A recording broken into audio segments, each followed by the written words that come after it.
Eu gostaria de convidar os irmãos a abrirem as suas Bíblias em João, no capítulo 8, o 8º capítulo do Evangelho de João. Esse verso que nós vamos ler apenas um verso para fundamentar aquilo que o assunto que nós vamos tratar hoje, né? Nós vamos estar encerrando essa semana de mordomia e eu gostaria de utilizar esse verso para que a gente possa compreender um pouco melhor o tema da mordomia, né? Porque o tema da mordomia ele tem ficado muito limitado a alguns assuntos, especialmente a assuntos financeiros, né?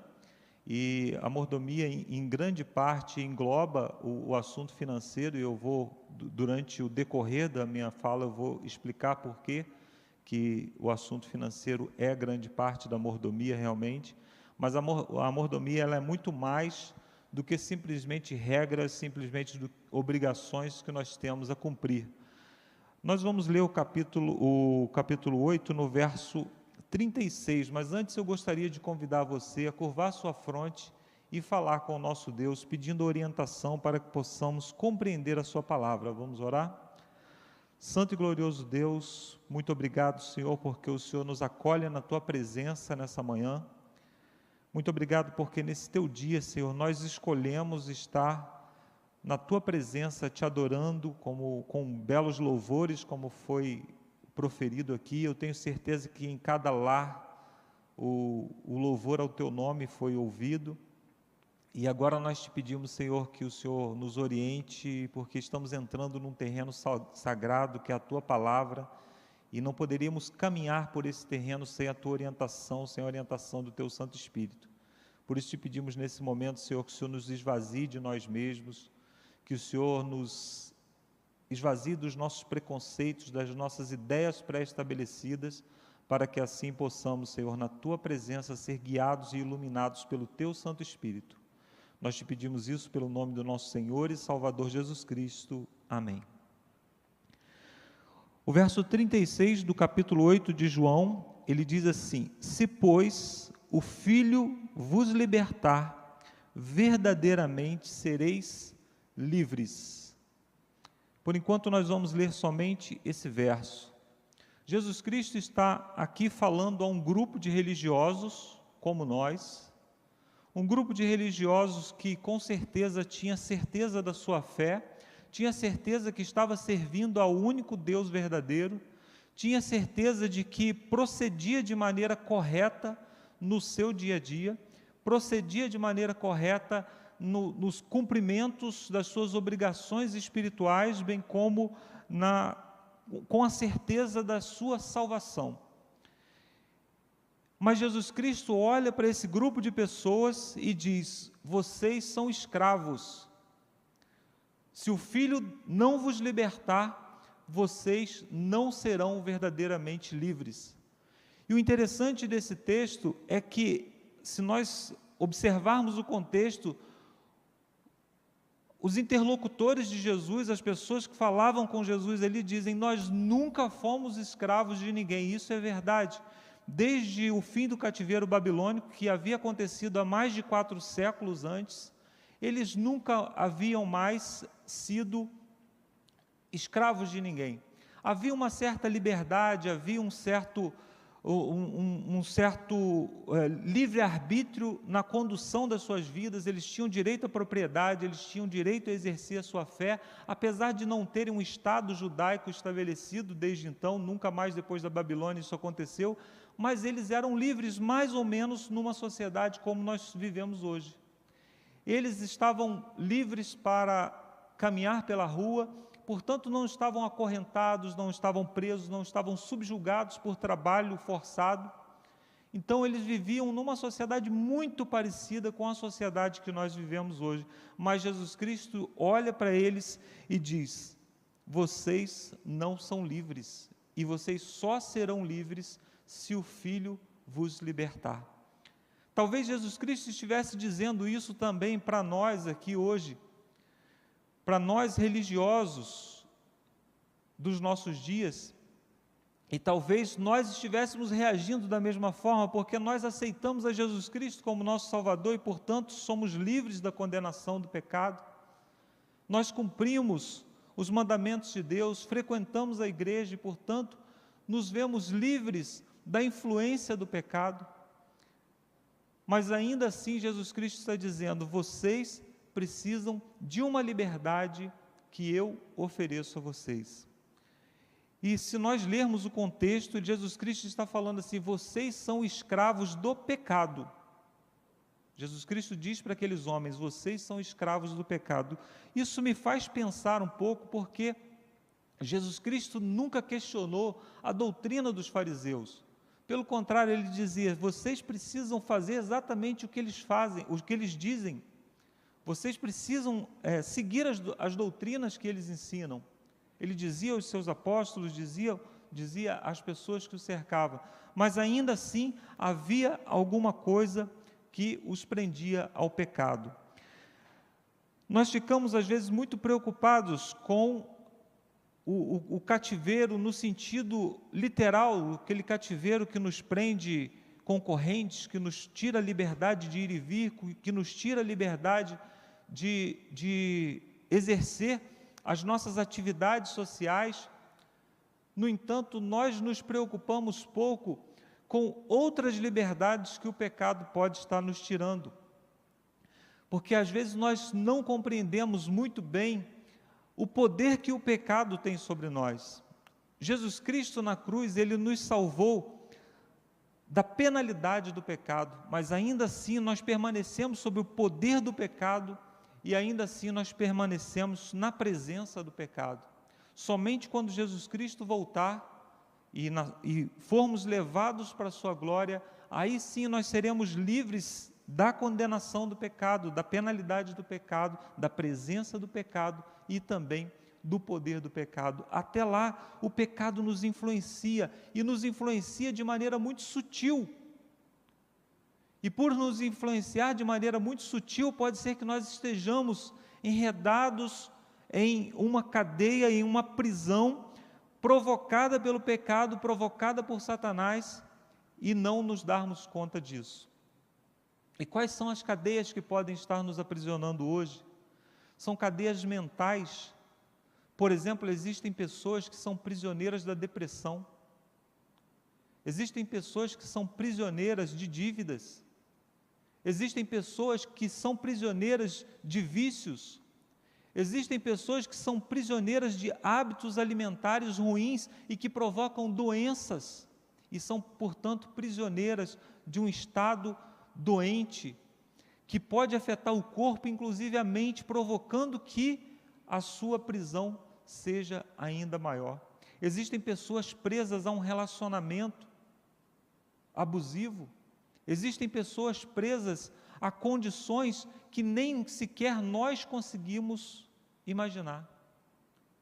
E o pecado nos afeta de todas essas formas, mas Deus providenciou meios para que nós fôssemos salvos da condenação do pecado, quando Jesus Cristo morreu por nós na cruz do Calvário, e quando nós aceitamos a Jesus Cristo como nosso Salvador, nada pode nos tirar mais da mão do nosso Senhor, a não ser o nosso próprio livre-arbítrio.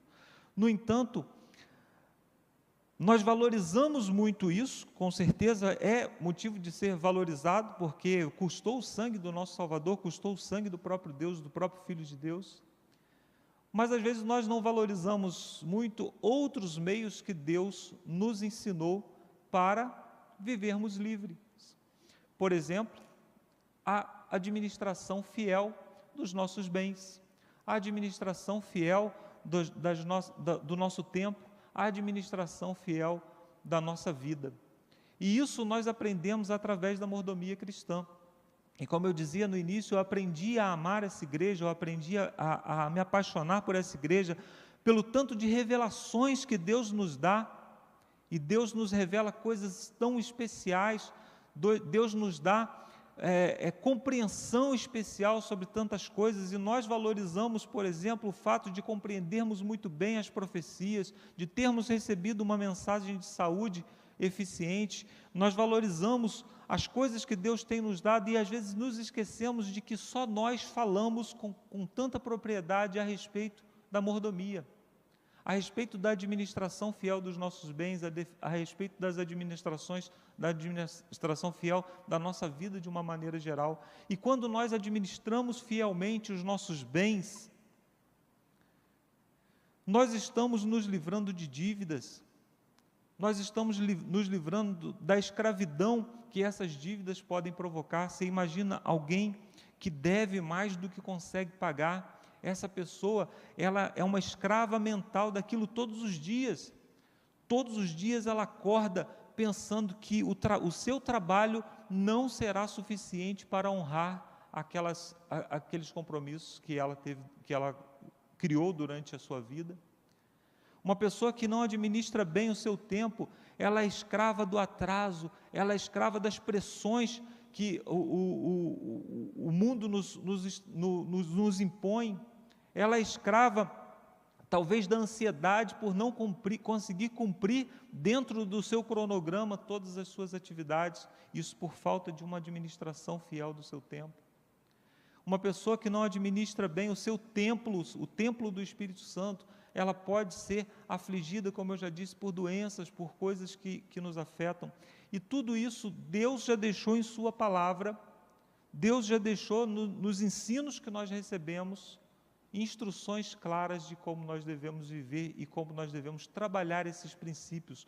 Portanto, quando nós trabalhamos a mordomia cristã, nós estamos trabalhando liberdade, nós estamos trabalhando libertação, nós estamos trabalhando aquilo que Jesus Cristo nos disse que seria mais importante, como Jesus Cristo preza, como Deus preza pela nossa liberdade. Quando Ele colocou o homem lá no jardim, o homem vivia num ambiente 100% bom. Deus olhou e disse, tudo é muito bom, mas Ele colocou lá a árvore do conhecimento do bem e do mal e disse, se um dia vocês não quiserem mais viver nesse ambiente bom, se vocês não quiserem mais viver sob esse governo, Ele disse assim, aqui está a maçaneta, lancem mão dessa maçaneta, abram e saiam. O nome disso é o quê? Liberdade. Nem mesmo do que era bom, Deus o prendeu. Eles não eram presos nem mesmo ao que era bom. E no dia que eles lançaram mão dessa liberdade e se tornaram pecadores, eles se envergonharam, e por se envergonharem, eles perderam a liberdade e se esconderam de Deus. Eles não podiam mais ir e voltar porque eles tinham vergonha da sua nudez. E aí o que Deus fez? Já que vocês querem ficar escondidos, eu vou providenciar para vocês um esconderijo portátil. Deus cobriu a nudez deles com um esconderijo que eles poderiam se deslocar, andar de um lado para o outro. E o nome disso é liberdade. Deus estava dando para eles liberdade. Vocês agora podem se deslocar para onde vocês quiserem, cobrindo a sua nudez, escondendo no seu esconderijo particular. Em Gênesis, no capítulo 3, verso 15, nós muitas vezes não compreendemos bem o que está escrito ali, aquele texto, ele acaba provocando uma sombra, a parte que Deus fala, eu enviarei um descendente da mulher que vai esmagar a cabeça da serpente, isso é maravilhoso demais, e isso acaba provocando uma sombra numa outra parte do verso, que é quando Deus diz assim, porém inimizade entre ti, serpente, e o descendente da mulher. Ali Deus estava dizendo, eles escolheram o mal, mas eles não vão perder a capacidade de discernir entre o bem e o mal. Você, serpente, não terá domínio pleno sobre eles, porém inimizade entre ti e eles, para que eles tenham liberdade. Percebe como Deus preza a liberdade? Eu falei apenas de 2 capítulos da Bíblia. E quantos exemplos de zelo pela liberdade nós encontramos somente nesses 2 capítulos. Deus zelando pela liberdade do homem, pela liberdade perdida ou pela liberdade que ele necessitava. E hoje Deus nos diz da mesma forma, você está recebendo liberdade. E para que possamos exercer essa liberdade, precisamos nos colocar aos pés do nosso Salvador, precisamos aprender do nosso Salvador, precisamos aprender das instruções que Ele nos deixou na Sua palavra, para que assim sejamos verdadeiramente livres, administrando fielmente o nosso tempo, a nossa vida, o nosso templo de uma maneira geral. Liberdade, é isso que Deus quer nos oferecer, libertação. Agora, a liberdade, ela também pode nos aprisionar. Alguém que decide ser livre totalmente e nunca se posiciona em lado nenhum, nunca se volta para lugar nenhum, ela acaba se tornando uma prisioneira da própria liberdade.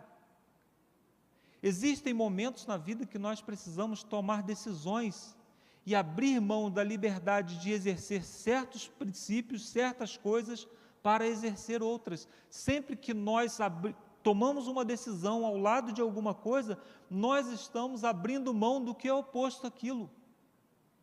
Concordam? A partir do momento que eu me posiciono de um lado, eu estou imediatamente abrindo mão da minha liberdade de fazer o que é oposto àquilo. Nós poderíamos citar vários exemplos aqui.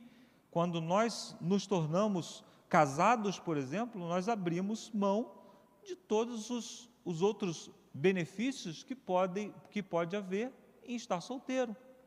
Mas por que eu posso fazer isso? Porque eu tenho a liberdade de me aprisionar ou de me limitar em determinados princípios. Eu vejo quais são os princípios mais elevados, os princípios que me agradam melhor, e eu posso abrir mão daqueles outros princípios. Isso significa que nós não somos presos, nem mesmo a nossa própria liberdade, quando nós tomamos decisões, e existem decisões que todos nós precisamos tomar. Eu poderia aqui citar exemplos, mas eu tenho certeza que o Espírito Santo é capaz de fazer isso com você, na sua administração pessoal dos seus bens, na sua administração pessoal da sua vida, na sua administração pessoal do seu alimento, na sua administração pessoal do seu tempo. Como você tem utilizado o seu tempo? Hoje em dia existem vários roubadores de tempo, né? Quanto tempo nós passamos? Falta tempo para estudar a palavra de Deus, mas quanto tempo nós passamos rolando a tela do celular? Isso aqui não é ruim em si, você pode inclusive estudar a Bíblia por aqui, mas quanto tempo nós perdemos? Será que nós não precisamos administrar melhor o nosso tempo, administrar melhor a nossa vida? Existem roubadores que roubam o nosso dinheiro, porque nós precisamos parecer muitas vezes aquilo que não somos, nós precisamos estar nos encaixando na sociedade. Olha que coisa interessante, né?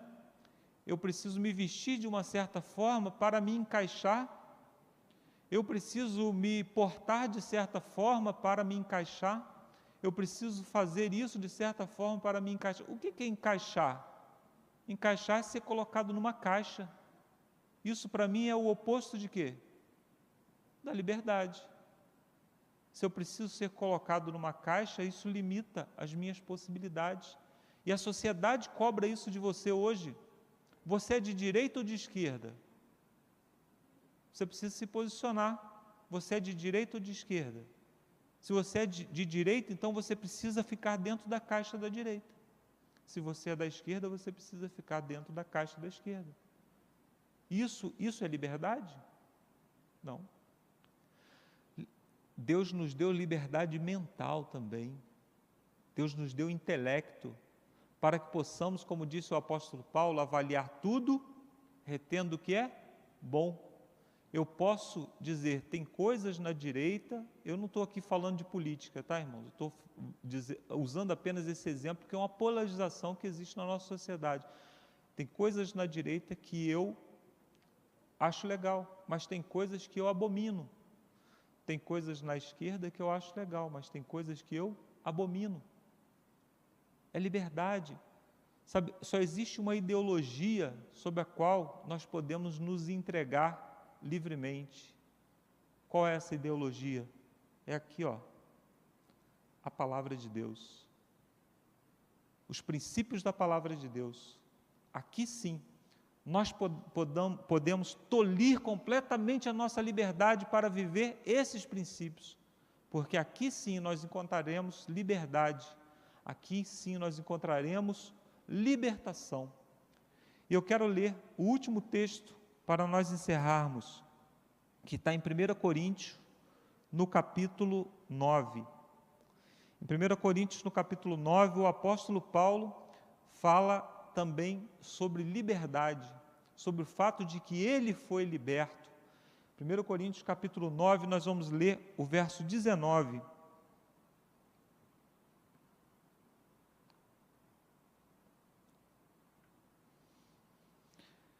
O apóstolo Paulo diz assim: porque sendo livre de todos, fiz-me escravo de todos, a fim de ganhar o maior número possível. O apóstolo Paulo disse assim: eu sou tão livre que eu decidi me escravizar. A liberdade não pôde me prender. Eu decidi ser servo de todos. E servo é uma palavra bonitinha na Bíblia para escravo. Quando a Bíblia foi traduzida, essa palavra era muito feia, escravo. Então, a palavra doulos, no grego, ela foi traduzida como servo. Mas servo é escravo, é isso. E Jesus Cristo, o título que ele recebe no Novo Testamento com mais frequência é Senhor, que é a mesma palavra, que é kurios, que é a mesma palavra de Senhor de escravos. É a mesma palavra. Então nós, quando aceitamos a Jesus Cristo como nosso Salvador, nós estamos decidindo abrir mão da nossa liberdade para sermos escravos do nosso Senhor. E o apóstolo Paulo diz: eu me tornei escravo de todos. Sabe, irmãos, com toda a liberdade que nós vivemos na nossa sociedade, com todas as facilidades que nós temos, com todos os acessos que nós temos, se nós não utilizamos o nosso tempo, a nossa saúde, as nossas boas práticas, o nosso dinheiro para servir aqueles que estão ao nosso redor, nós nos tornamos escravos dessas coisas. Por mais que elas sejam benéficas, por mais que nós precisamos buscar todas essas coisas, mas se elas não servem para servir, elas não servem para absolutamente nada. Por isso, eu convido a igreja hoje a tomar a decisão de colocar a sua vida integralmente na mão do seu Senhor, do Senhor Jesus Cristo. E para fazer isso, nós precisamos servir aqueles que estão ao nosso redor, servir a nossa igreja, servir a nossa comunidade, servir principalmente a nossa família, para que assim, diante do nosso Deus, possamos apresentar a boa administração de tudo aquilo que Ele nos deu, de tudo aquilo que Ele nos confiou, colocou nas nossas mãos, que possamos devolver a Ele como sinal de oferta ao seu altar, em forma de almas ganhas para o reino dos céus. Eu termino aqui a minha pregação e eu espero que você tenha tomado decisões ou que você se ajoelhe ao final desse culto e peça ao Senhor para que te mostre naquilo que você precisa mudar, as decisões que você precisa tomar, os posicionamentos que você precisa abrir mão ou que precisa tomar para verdadeiramente ser livre no Senhor. Vamos orar? Senhor Deus, muito obrigado, porque o Senhor nos tornou livres. O Senhor na cruz do Calvário nos libertou da condenação do pecado, sobre a qual nós não poderíamos nos libertar de forma alguma.